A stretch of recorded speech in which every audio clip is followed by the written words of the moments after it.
I want you to listen to a local nurse who ran to the scene soon after the shooting, and she described what she saw. I see you've been crying. Yes. Is it because of what you saw? No, they wouldn't even let us in the building. All I can say is that one of the cops said it's, the worst thing he'd ever seen in his entire career. But it was when they told the parents, all these parents were waiting for their children to come out. They thought that they were, still alive. There's 20 parents that were just told that their children are dead. It was awful. Awful indeed. CNN's Ashleigh Banfield is now on the scene for us in Newtown, Connecticut as well. Ashleigh, I know you got there just a little while ago, but give our viewers a sense of what you're seeing and hearing. Well, I'm in the same place, Wolf, that the Connecticut Governor Dan Malloy just updated us all. You can see just from the collection of microphones behind me, this has become a concentrated media center. There are dozens and dozens of reporters here already, and they are arriving every moment. I hate to bring this up, but it gives me the sense of Columbine and just how massive the scope of this story has become. And in one of the updates that we just got, some devastating detail on this, and that is the investigation that is about to ensue. Wolf, the bodies of those children are still in the school. 18 children died in the school, were dead on the scene. 2 more were taken to the hospital and died there. And those 6 adults also who died at the school, their bodies are still there.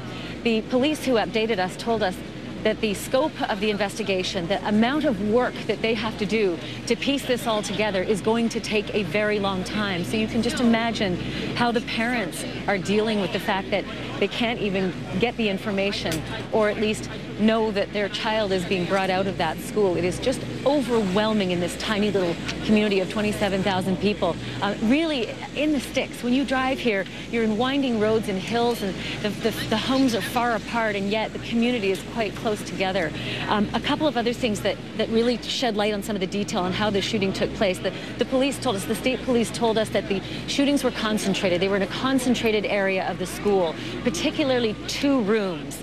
There wasn't running through the halls, as they described it. There was no shooter running through the halls and shooting, but it might give some description as to why we think there is a concentration of perhaps one entire class that's unaccounted for, that the shooting happened in those 2 particular rooms. There's also another crime scene now in this tiny town of Newtown, Connecticut. The police say that they're now investigating another body in a home. We can also tell you that there are many couch terms that are being used. People are being very careful in how they report this, but the police did say that the shooter in the school lived with one of the victims. We also know that his mother was a kindergarten teacher and that she was shot dead in this school. Whether that is the home where they're investigating as well, it's unclear. His father apparently living in this town as well, and then a brother too. So there is still a lot of detail we need to piece together. And another piece of detail that came from the mouth of a little child with the sweetest voice who was being interviewed earlier this afternoon. This child told a story of how the teachers tried to protect them from the information as they were getting them out of the school, saying that there was an animal in the school and that's why they needed to lock the doors to protect them from all that noise they could hear, which was a wild animal that got into the school. And to hear that little tiny voice telling that, it was pretty remarkable.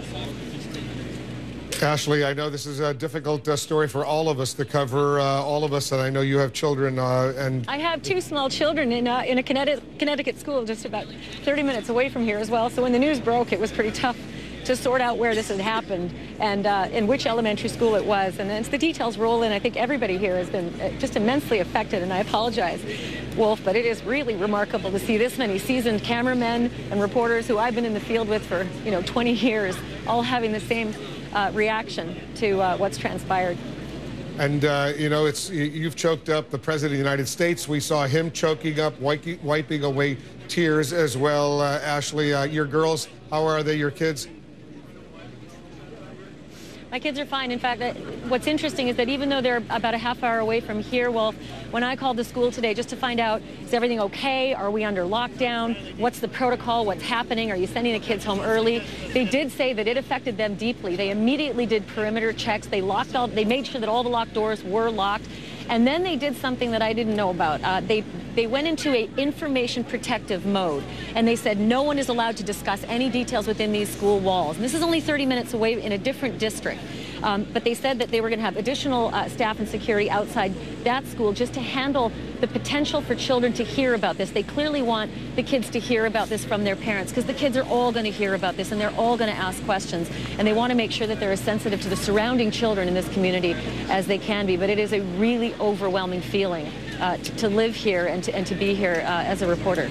Yeah, it's a powerful, powerful image that you're presenting. And just think about it, at least tomorrow, Saturday and Sunday, the kids don't have to go to school. But Monday morning, kids all over Connecticut, in your neighborhood, in other neighborhoods, in Newtown, Connecticut, kids all over the United States, they're going to be going back to school the week before Christmas. What an awful time to have to endure this kind of pain. I'll tell you what, Wolf.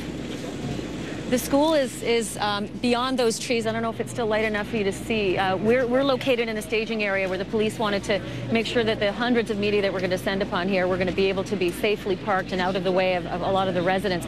So beyond this playing field and over those trees is where the school is located.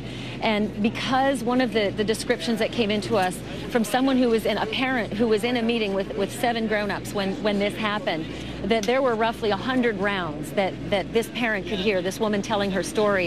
You know, the investigation alone, once those tiny bodies are removed and those adults are removed, the investigation of just the trajectory and where those bullets landed or ricocheted, what angle the bullets came from, there's just so much that's going to need to be known. I highly doubt anyone's going to be coming to this school for a very long time. Yeah, and police are going to just beginning their investigation. Ashleigh, please stand by. I'm going to come back to you, and I know you're collecting more information. Here in Washington, there's a vigil, by the way, outside the White House. A lot of people are gathering right now. The president has ordered all flags flown at half-staff until December 18th, but you can see these pictures coming in from the White House. These are people who want gun control. And they're holding a vigil outside the White House right now. Inside the White House, a little while ago, President Obama went into the briefing room to address the American people, and he became very emotional.